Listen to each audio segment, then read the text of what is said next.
Llegué a casa 6 horas antes. Quería sorprender a mi esposa. Resulta que la sorpresa me estaba esperando. A través de la ventana entreabierta de la cocina, la oí reírse por teléfono con otro hombre. Primero, me llamó predecible. Dijo que sabía cada movimiento que haría dentro de 10 años. Pero luego la oí susurrar por teléfono. Es como un viejo borrador para mí. Probablemente sea hora de deshacerme de él. Simplemente no he tenido tiempo. En ese momento, todo lo que había construido durante 18 años se convirtió en basura. No entré en la casa. No armé un escándalo. Volví a mi camioneta y me fui. 3 días después, hice una llamada. Una semana después, ella descubrió que el borrador no era solo un trozo de papel. Era el único muro que sostenía el techo de su cómodo pequeño mundo.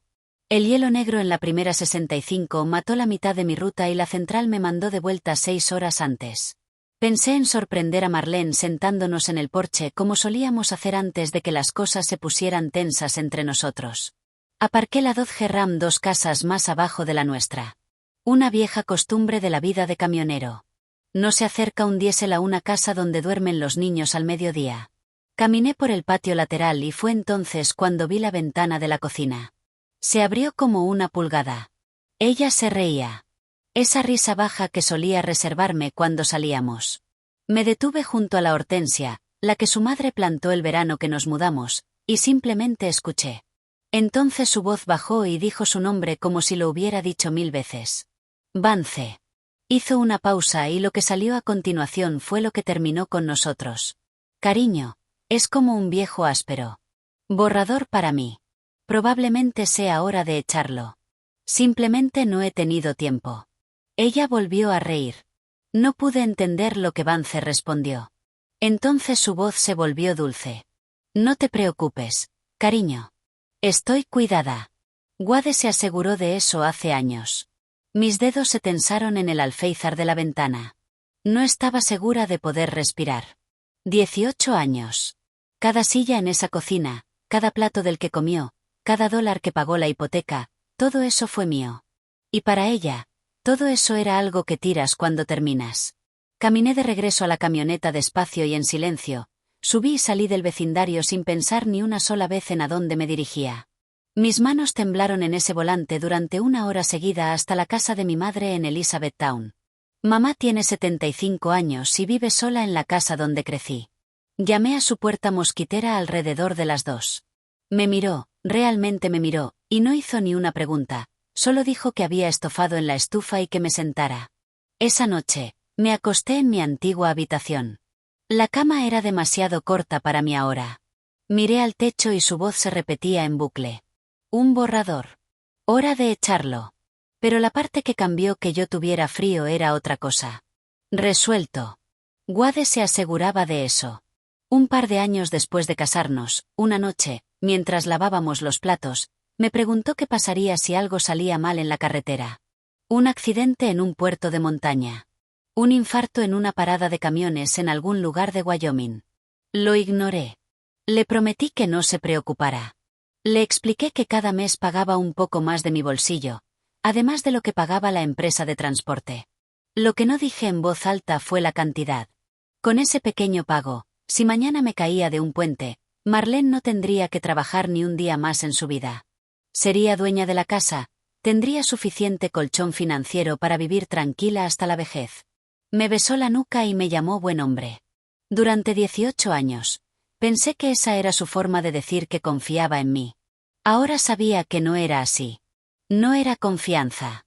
Era un candado en su puerta trasera. Lo que le permitía dormir tranquila en mi cama mientras susurraba por teléfono con otra persona. Me di por vencido en mi sueño alrededor de las 5. Estaba de pie junto a la ventana de la cocina de mamá con una taza de café. Para cuando la taza estuvo lo suficientemente fría como para beberla, ya había inventado mi mente. Hank Mosley ha sido mi abogado durante 15 años. Se encarga de la LLC, los contratos, las cosas aburridas. Nunca me había sentado en su oficina por nada que doliera. Su oficina está en el 2º piso encima de un banco justo enfrente de Montagu, el restaurante de carnes donde la gente de traje y corbata lleva a sus clientes. Estaba a punto de subir cuando algo en el escaparate de Montague me llamó la atención. Marlene en una cabina justo al lado del cristal. Un hombre de unos 50 años estaba sentado frente a ella, canoso en las sienes, camisa azul de vestir con las mangas remangadas. Tenía la mano de ella sobre la mesa, no debajo, arriba donde cualquiera que pasara podía verla. Ella se reía con esa misma risa. No aminoré el paso. Pasé por la esquina y subí las escaleras hasta la oficina de Hank. Me senté en su sala de espera unos 10 minutos antes de que mis manos dejaran de temblar. Cuando Hank me hizo una seña para que entrara, me miró y cerró la puerta él mismo. Le conté todo, la ventana, la llamada telefónica, el hombre de la cabina. Escuchaba como escuchan los viejos amigos, en silencio, sin interrupciones. Cuando terminé, se recostó en su silla y la dejó crujir. Espera, escucha. La casa es tuya desde tus días de soltero. El negocio es tuyo. Su coche está a tu nombre. Eres sólido en todos los sentidos. Golpeó el escritorio con su bolígrafo. Ese pequeño extra que has estado pagando cada mes, es un contrato privado que hiciste contigo mismo en tu tiempo libre de tu propio bolsillo. Tu esposa solo figura como quien recibe el pago si no vuelves a casa un día. Ella nunca firmó nada. No tiene por qué hacerlo. Nadie te obligó a empezarlo y nadie tiene que firmar cuando lo dejes. Dejó el bolígrafo. Una llamada telefónica, ninguna firma excepto la tuya. Me senté en la cabina de la RAM en su lote durante un buen rato. Luego cogí el teléfono e hice la llamada. Todo duró unos 4 minutos. La señora al teléfono me preguntó 2 veces si estaba seguro, y le dije que nunca había estado más seguro de nada en mi vida. Conduje de vuelta a casa de mi madre esa tarde. Le dije que me quedaría una noche más y que le agradecería que no me preguntara por qué. Ella asintió, puso una segunda placa, y ahí terminó todo. Esa noche, llamé a Eddie Combs desde su porche trasero. Le pedí que me pusiera en un viaje a Memphis a partir del viernes, para días de ida y para días de vuelta. Dijo que organizaría la carga. No preguntó qué le pasaba a mi voz. Eddie ha estado casados durante 31 años. Él sabía que era mejor no preguntar. A la mañana siguiente, conduje a casa. Marlene estaba en la estufa cuando entré, se giró con esa sonrisa matutina suya y me preguntó dónde había estado los últimos 2 días. Fui breve, le dije que había estado en Anx, ordenando papeleo de la LLC, y que terminé quedándome en casa de mamá porque llegamos tarde. Ella asintió y volvió a su olla. Cené con ella esa noche porque tenía que hacerlo. La maleta estaba lista en el garaje. La entrega a Memphis estaba programada para el amanecer. Solo necesitaba una comida más en esa mesa para recordarme por qué me iba. Al observarla al otro lado de la mesa, noté por primera vez cuánto había envejecido en el último año o 2. Arrugas alrededor de sus ojos que no me había molestado en ver. Tal vez se había sentido sola en esos largos tramos cuando yo estaba de viaje. Tal vez tenía miedo de envejecer. Nada de eso justificaba lo que había hecho, pero me impedía odiarla. Quería irme limpio, sin amargura. A mitad de la comida, me lo soltó. De forma casual, como si estuviera hablando de limpiar las canaletas. Quizás hable con un asesor financiero este mes. A ver qué tal salen las cosas. Como si algo hubiera pasado. 18 años y ni una sola vez antes había preguntado algo parecido. Le dije, adelante, cariño. Parecía una buena idea. Sonrió y buscó la sal. No tenía ni idea de que algo ya había pasado el día anterior. El viernes por la mañana llegó lento y gris. Las 5:30 en el reloj de la cocina y la única luz en la habitación era la pequeña que había sobre la estufa. Marlene estaba de pie en la encimera en bata, medio despierta, sirviendo café en esa taza azul que le gusta. Entré con mi bolso al hombro y lo dejé junto a la puerta sin decir una palabra. Ella miró por encima del hombro y me dedicó esa sonrisa soñolienta de la mañana. Quería saber cuánto tiempo estaría fuera. No respondí a su pregunta. Simplemente me quedé allí parado en el umbral mirando a la mujer. Llevaba casi 2 décadas casado con ella, y esperé hasta que realmente me devolvió la mirada. Marlene, esa cosita que pago cada mes, de la que te hablé hace tantos años en el fregadero. La dejé de pagar el martes. La taza se detuvo a medio camino de sus labios. Mantuve la voz inexpresiva. La ira se había disipado de mí en algún momento durante el viaje de regreso a casa desde Angst. Lo que quedaba era solo cansancio. No voy a pagar por la tranquilidad de una mujer que vive con otro hombre. Si me pasa algo en esa carretera, ya no es problema tuyo. Puedes correr con Vance. Él te está cubriendo ahora. La taza cayó sobre el mostrador sin hacer ruido. Abrió la boca, la cerró, la volvió a abrir como si intentara encontrar una palabra que no le salía. Volví a coger la bolsa. Te oí por la ventana el martes. Marlene, todo. También lo oí a él. Se le fue el color de la cara antes de que pudiera articular la siguiente palabra. Extendió la mano hacia el mostrador como si necesitara algo a lo que agarrarse. Espera, por favor. No lo entiendes. Para entonces ya tenía la mano en la puerta. La miré una última vez. Lo entiendo. Bien. Ya no puedo apoyarme en ti. Ve a averiguar si él lo es. Salí por la puerta hacia la camioneta. Salí del camino de entrada con el sol a una media hora de salir. Por primera vez en 5 días, el volante estaba firme bajo mis manos.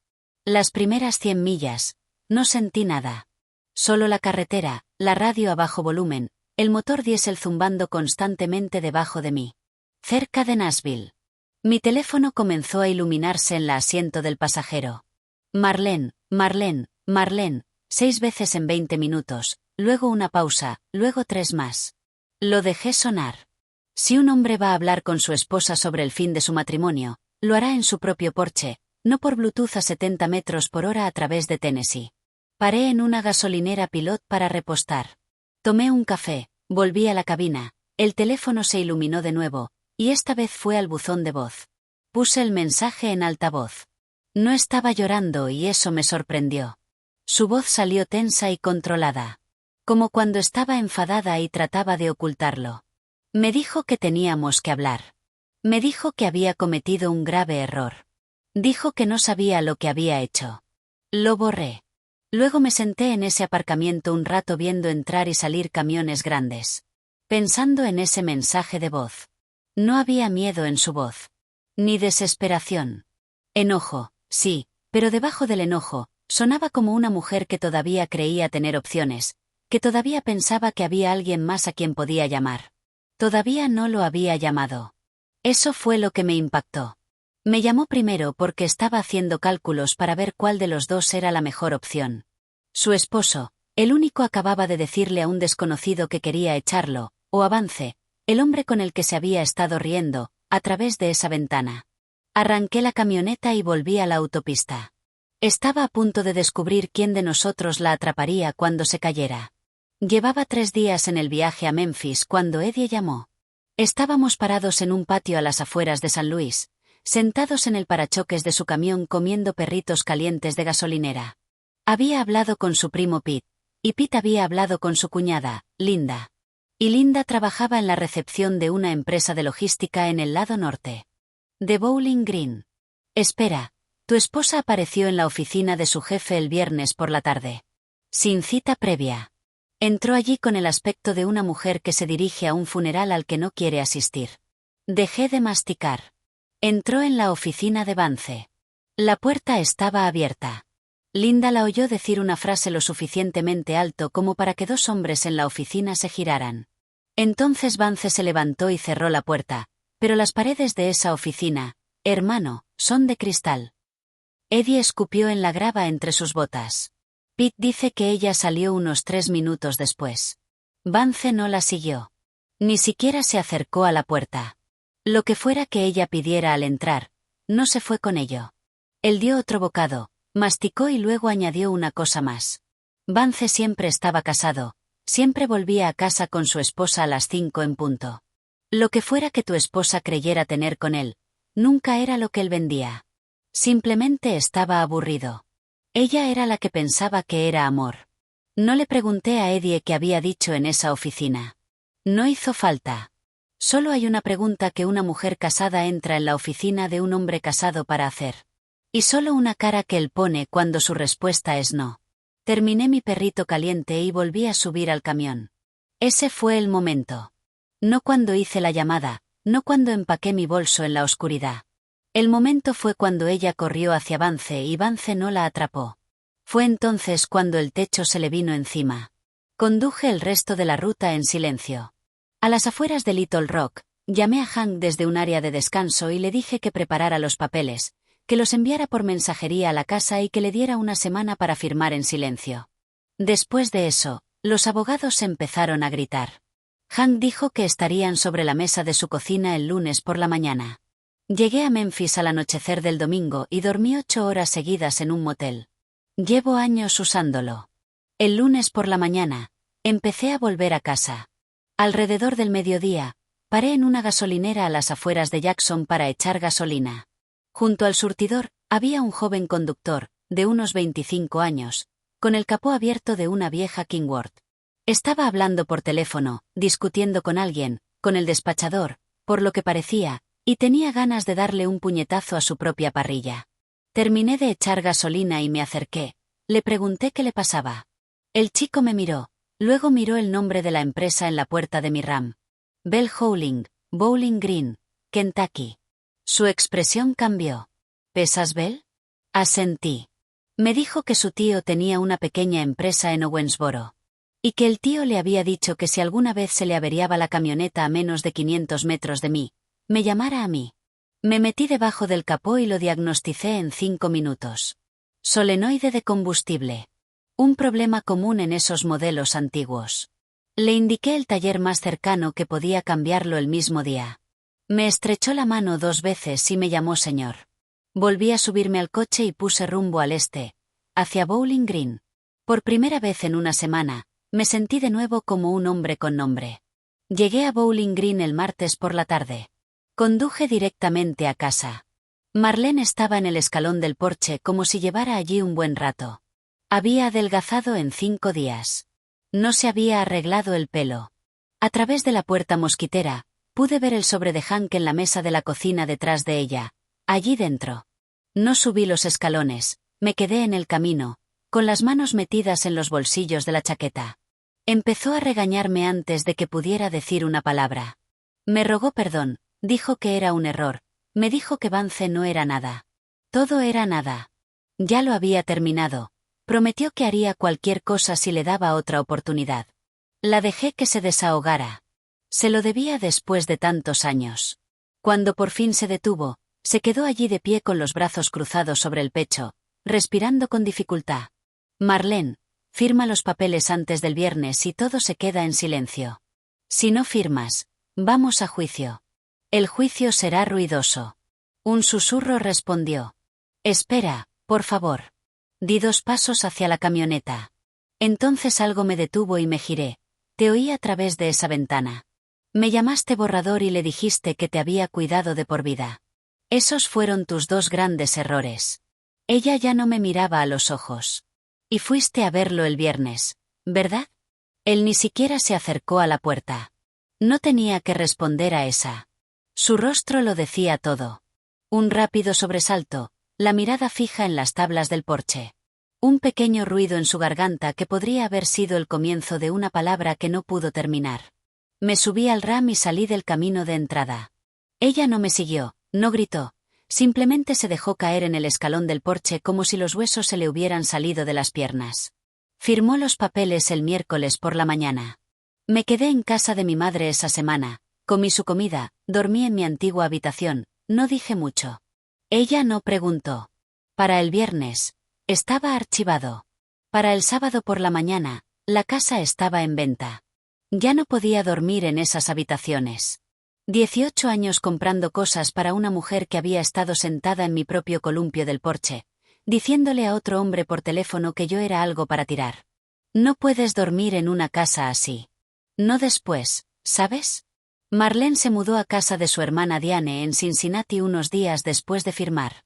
Le llegó la noticia. Llamó a Vance la primera semana. Luego dejó de hacerlo. También dejó de ir a su trabajo. No podía quedarse en esa sala de espera sabiendo lo que esa gente había oído a través del cristal. En cuanto a Vance, pequeño, los pueblos no guardan secretos por mucho tiempo. Su esposa, Carol, se enteró de lo que pasaba en la oficina en menos de una semana. Por lo que me contó Eddie, ella ya sospechaba desde hacía tiempo. Solo necesitaba algo concreto. 2 meses. Después, presentó sus propios papeles. Vance terminó alquilando un apartamento de una habitación encima de una consulta dental en el sur del pueblo. Entonces, un domingo por la noche, mientras estaba sentado en el porche de mi madre con una cerveza, mi teléfono se iluminó con un número desconocido. Contesté: «Señor Bell, soy Vance Bitley». Lo dejé en silencio. Se aclaró la garganta, con una voz más vieja y cansada de lo que me había imaginado. «No le pido nada. Solo quería que supiera que nunca quise que nada de esto sucediera». Dejé que el silencio se prolongara.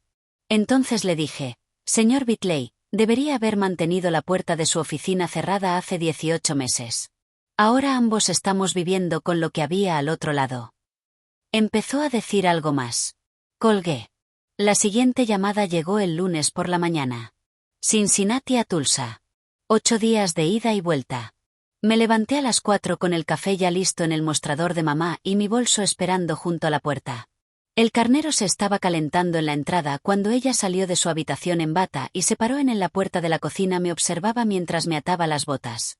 Al cabo de un rato, me preguntó si estaba bien. Le dije que sí.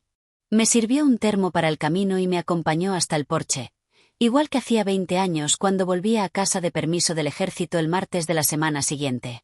Le dije: «Comeremos pastel de carne». Ella sonrió.